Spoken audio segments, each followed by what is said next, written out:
Hello listeners, hello Nova ব্যান্ডের fan followers, সবাইকে জানাচ্ছি সাদর আমন্ত্রণ।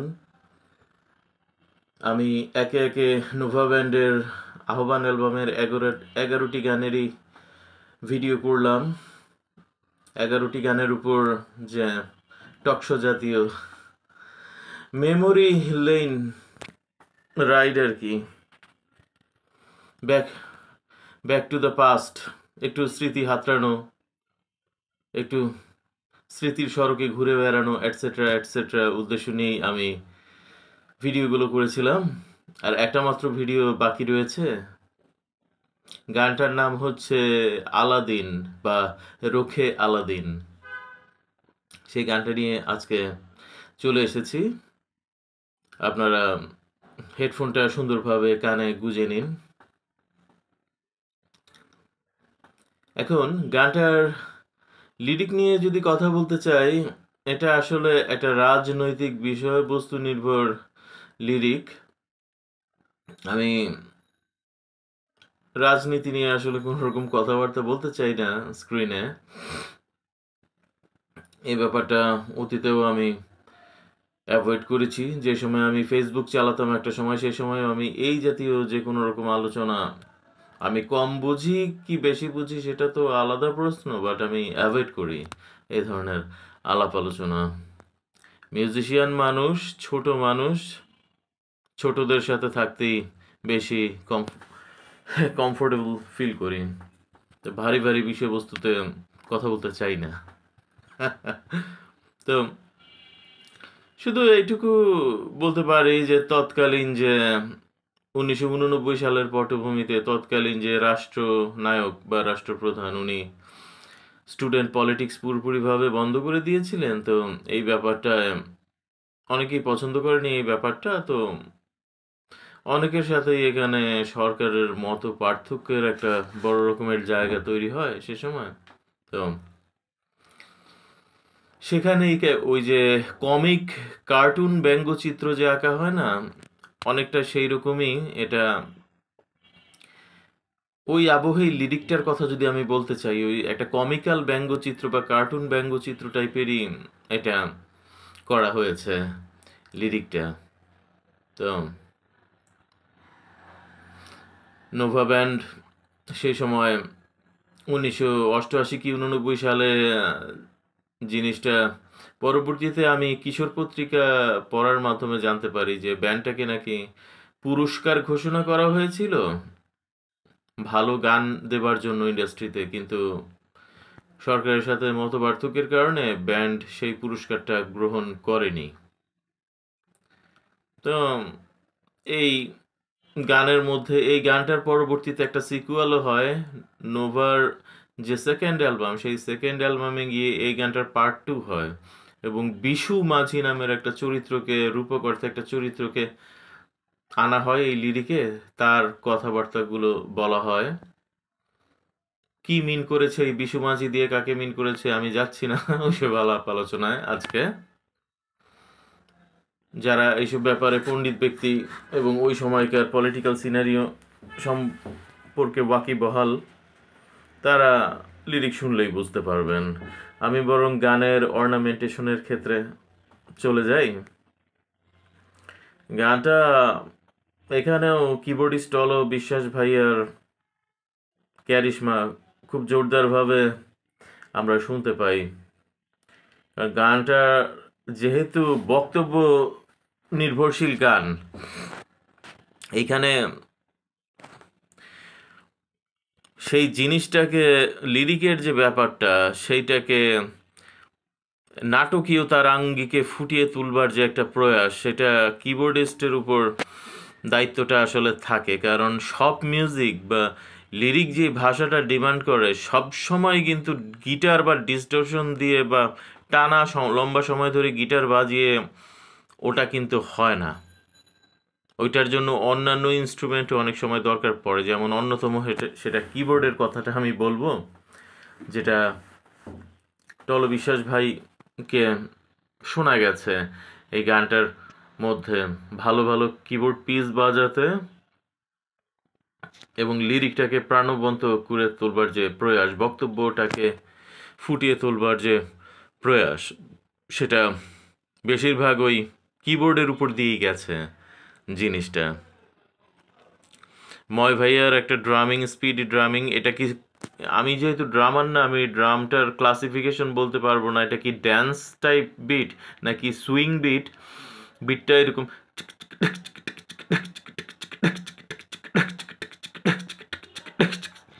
এরকম একটা বিট বাজে। আমার অবশ্যই বিটটা প্রিয়। আমি 1 মাসের জন্য আসলে ড্রামস শিখেছিলাম, ইয়ার 2012-এর কথা বলছি। ঘরে শ্যাডো প্র্যাকটিস করতাম। আসলে আমি ব্যান্ড করার নানানভাবে নানান রকম চেষ্টা করেছি, কিন্তু আনফর্চুনেটলি ভাগ্যের আচরণ সবসময় বিমাতা সুলভ ছিল আমার সাথে। আমি একটা সময় ড্রামসের 2টো স্টিক কিনলাম, একটা প্যাডেল কিনলাম ড্রামসের। সেই সময় আমার ফিনান্সিয়াল অবস্থা তখনও খুব একটা ভালো না, খুব খারাপ। এর মধ্যেও সামহাও টাকা পয়সা ম্যানেজ করে মিরপুরের জননী মিউজিক শপের অসীম ভাইকে ধন্যবাদ না দিলেই না। মিরপুর কাজীপাড়া রোডের কথা বলছি, অসীম ভাই জননী মিউজিক শপের ওনার। তো উনি আমাকে যথেষ্ট সহযোগিতা করেছেন ওই সময়।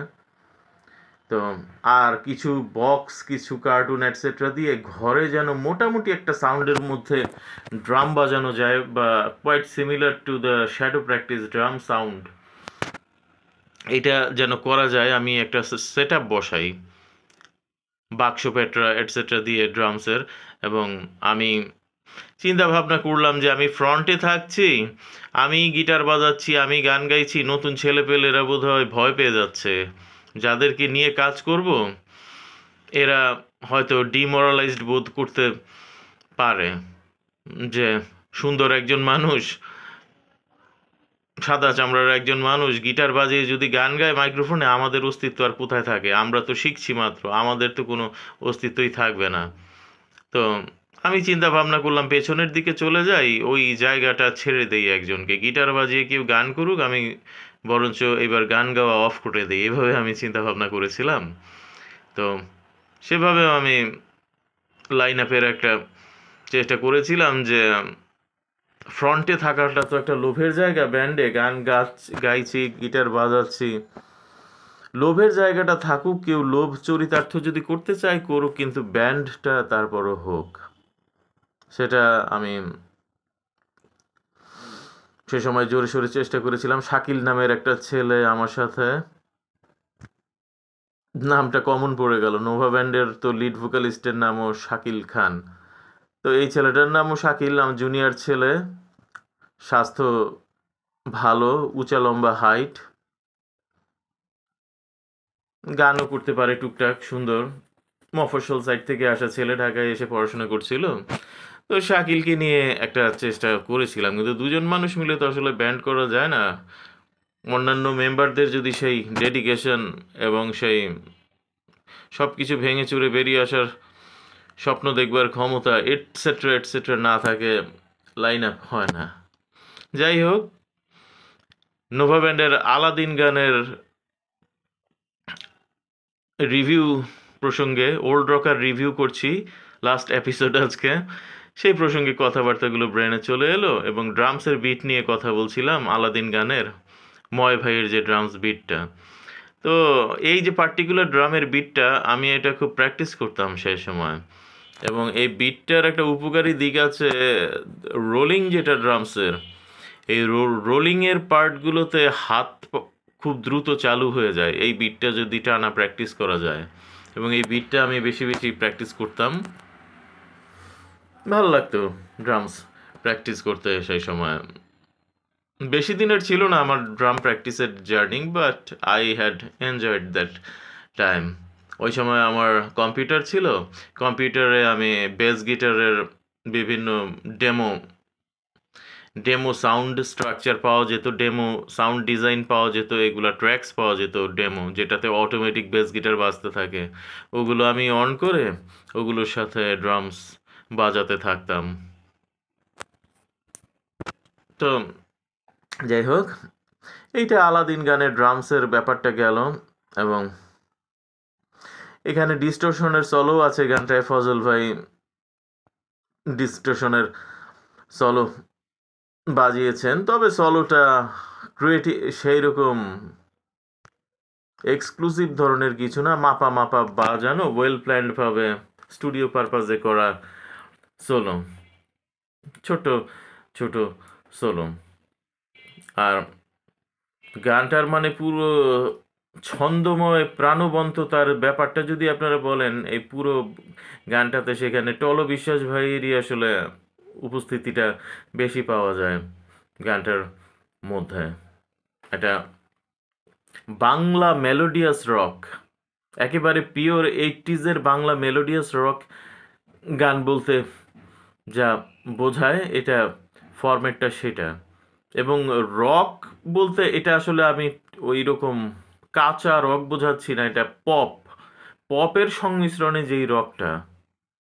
কারণ রক বললে গিটার, বেস গিটার, ড্রামস এটসেট্রার অর্নামেন্টেশনের আলাপটা বেশি চলে আসে, কিন্তু এই গানটা পপ বা পপুলার ফ্লেভারটাকে বেশি ধরে রাখার জন্য এখানে রক করলেও এটা পপ রক জাতীয় করা হয়েছে গানটা। এবং ভোকাল শাকিল খান এই গানটার গায়কী পুরাই সেই আধুনিক গানের ফরম্যাটের গায়কী, এবং সেটার সাথে একটু ফোকিশ, মডার্ন ফোক, অবশ্যই একটু মডার্ন ফোকিশ গন্ধ আছে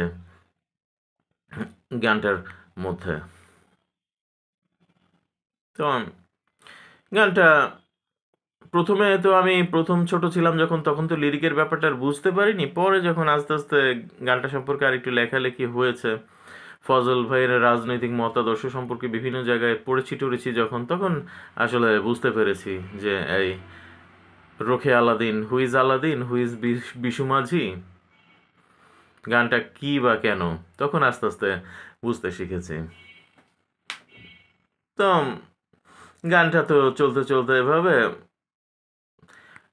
সাপে যদি ঘর ছাড়ে তো রোখে আলাদিন, আলাদিনের সময় নাই রে, আইতেছে সুদিন। সিম্বলিক অর্থের লিরিক, লাইন দুটা, এটা স্থায়ী লাইন ছিল গানটার। এই স্থায়ী লাইনটা চলতে চলতে গানটা শেষ হয়ে যায় এক সময়। আর আমি বোধ করি ওই গানটা শেষ হয়ে যাওয়ার সাথে সাথে আমার এই ভিডিওর গল্প বোধহয় শেষ হয়ে এলো। আজকে যেতে হবে তাহলে। আজকে আমি প্রত্যেকটা গানের ভিউ ফলো করেছি, মাথাগুলো গুনেছি। যারা ভিউ করেছেন অসংখ্য ধন্যবাদ। আপনাদের ভিউ, এত এত ভিউ ছিল দেখেই আমি একটার পর একটা ভিডিওগুলো বানাবার উৎসাহ, অনুপ্রেরণা পেয়েছিলাম। তো ভালো থাকবেন সবাই। তালাত রহমান খান আজকের মতো বলছি তাহলে, আল্লাহ হাফেজ।